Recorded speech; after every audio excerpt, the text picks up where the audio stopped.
We are back yet again in the Hunter Classic for another episode of the newly focused on Roosevelt Elk Let's Go Trophy Hunting series, and today we're headed out on Settler Creeks. I really like this map for elk, and I think it's also going to be good for some of the other species that we don't have very many of in the Let's Go Trophy Hunting Lodge.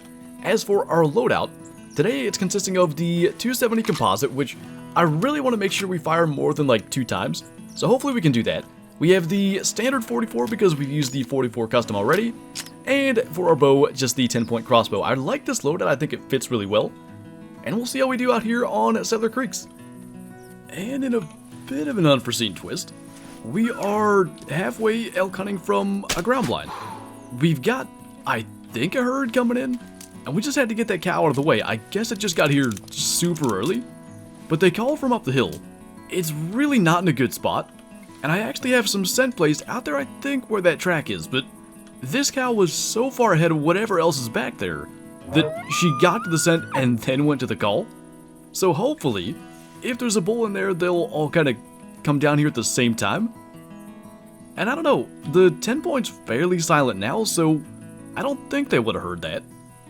That said, nothing else is coming in. We got a white-tailed doe, but we're not going to worry about that.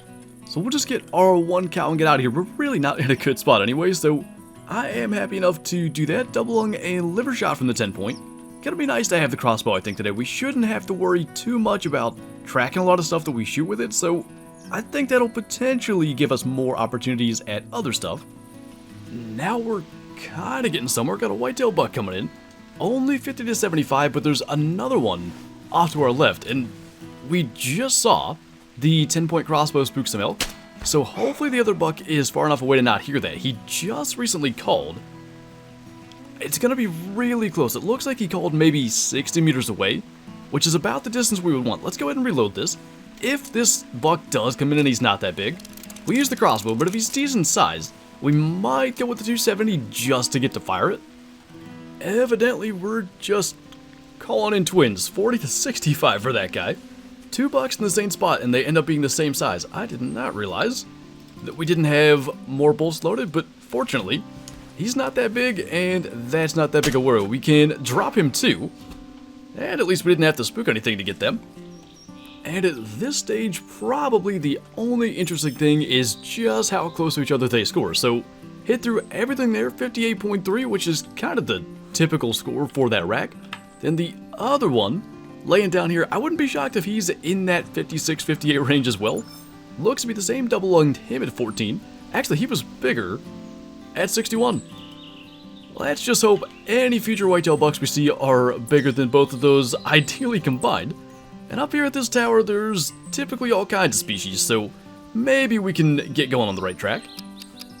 And while we're getting a little somewhere with that, it's right about the combination of the last 2 scores, but still gonna be lower than. I'm kind of thinking though, it's 150 yards out, it's gonna take a long time to get here.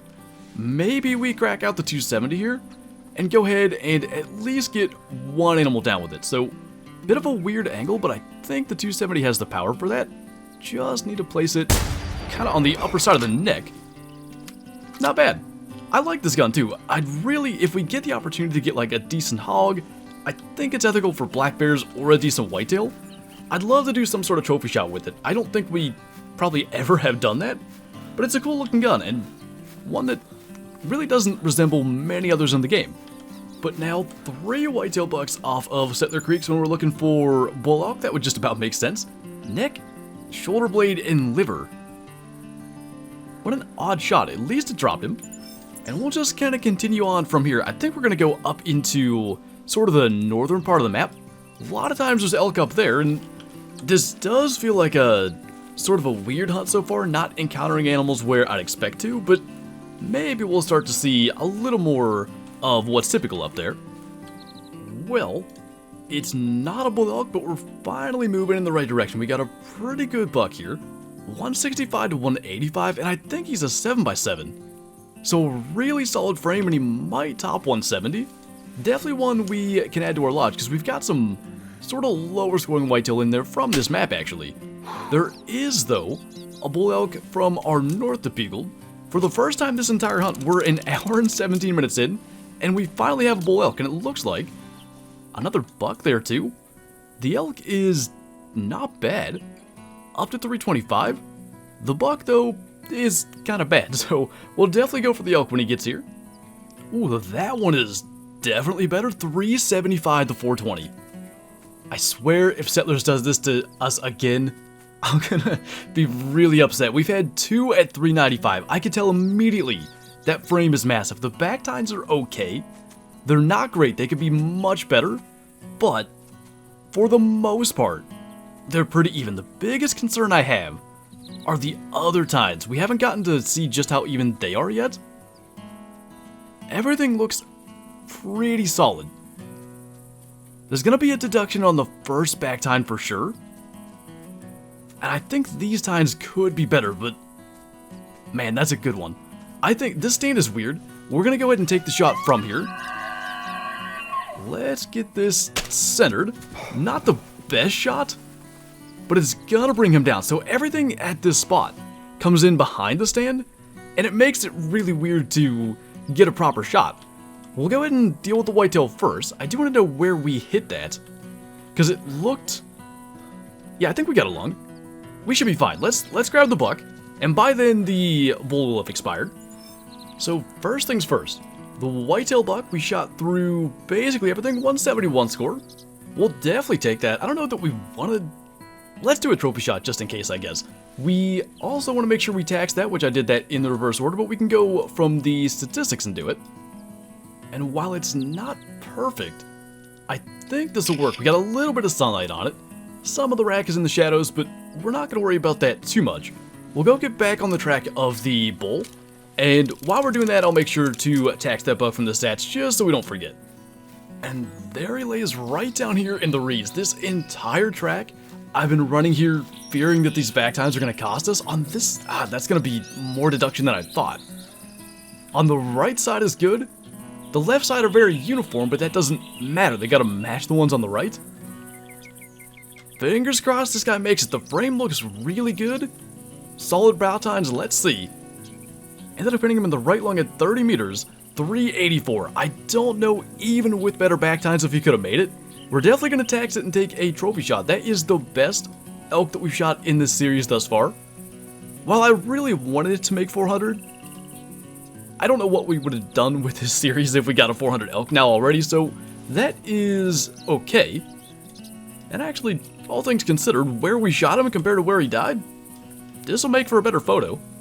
It actually turned out quite nice. I do think that he would have been like 390s even with really even back tines. I think with this frame, if the back tines were like the best length possible and they all match, he could have gotten to 400, but it would have required just about perfection. So 384, and our biggest bull of the series, I think by like 25 inches, I want to say 359 was our previous best.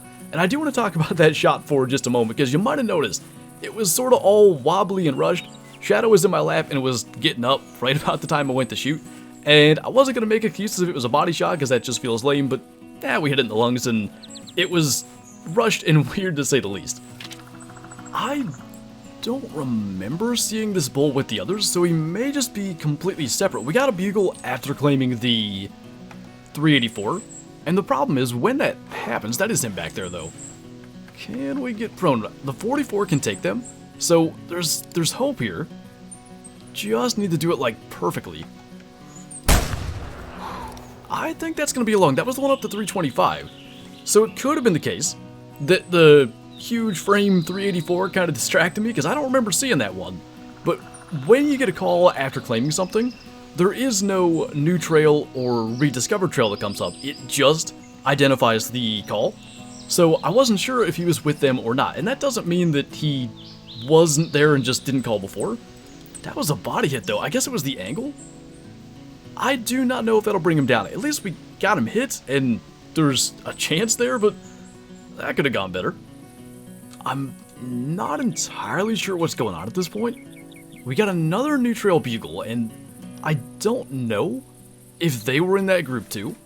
It could be the case that they were there, just too far back to see, and they've calmed down to the point that they can come into a call. That spooked that one. And I just don't know where the one that we had hit was. There's a chance he was coming into that call, but according to the tracks, they were kind of heading down towards the water, and my thought process was, maybe if we slowed it down, he might be down in here somewhere we can get a follow-up. I don't think that 44 round is going to bring him down, so we're probably going to need another shot.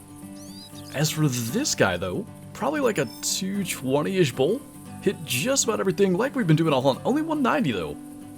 Maybe it wasn't quite as good as I thought. Regardless, we have a much better one hit if we can locate him, and probably having just shot and spooked the other one's not going to help us. That's going to be our guy right there. Looking a little worse for wear back there, but if we can scoot in a little bit closer and maybe get him out from behind that other bull, we should be able to make a lethal shot with the 44 this time. The only thing is I have been calling, and those ones down to the left might kind of make this difficult, but now that he is in the clear, I mean, even if we have to go for like a headshot or something, because that's the problem, his head and neck are going to block his vitals. I guess that's the move.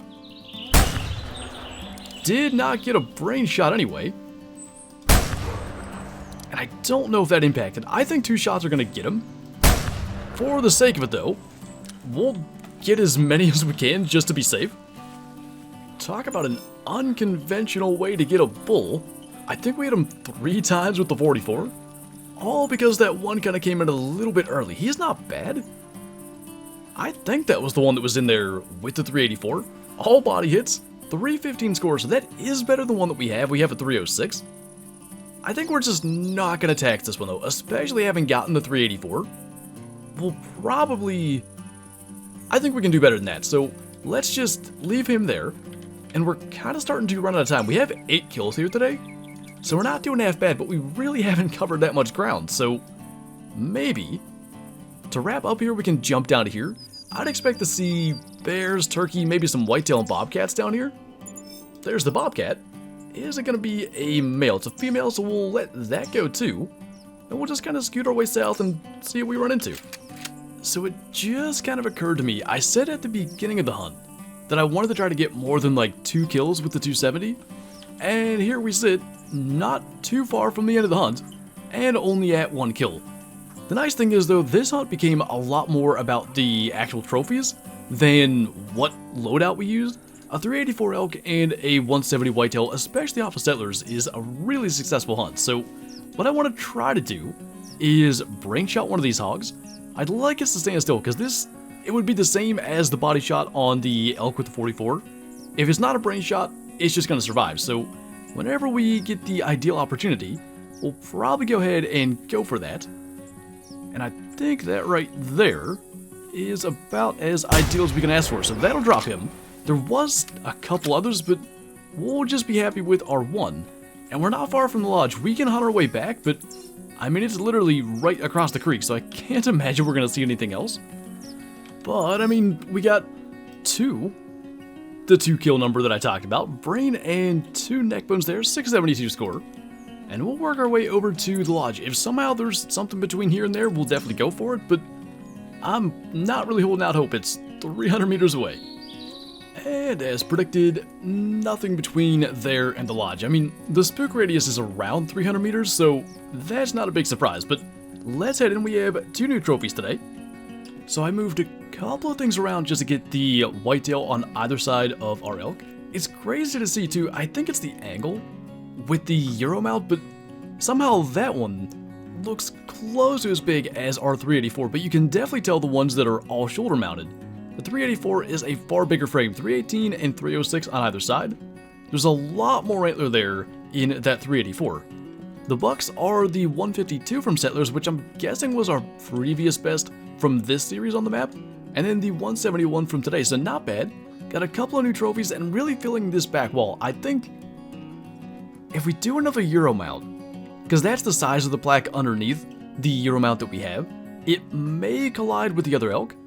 So we'll probably try to get another deer species for there. I really want a blacktail, so maybe Whiteheart will be our next destination, but pretty cool. Our best elk by, yeah, right about 25 inches.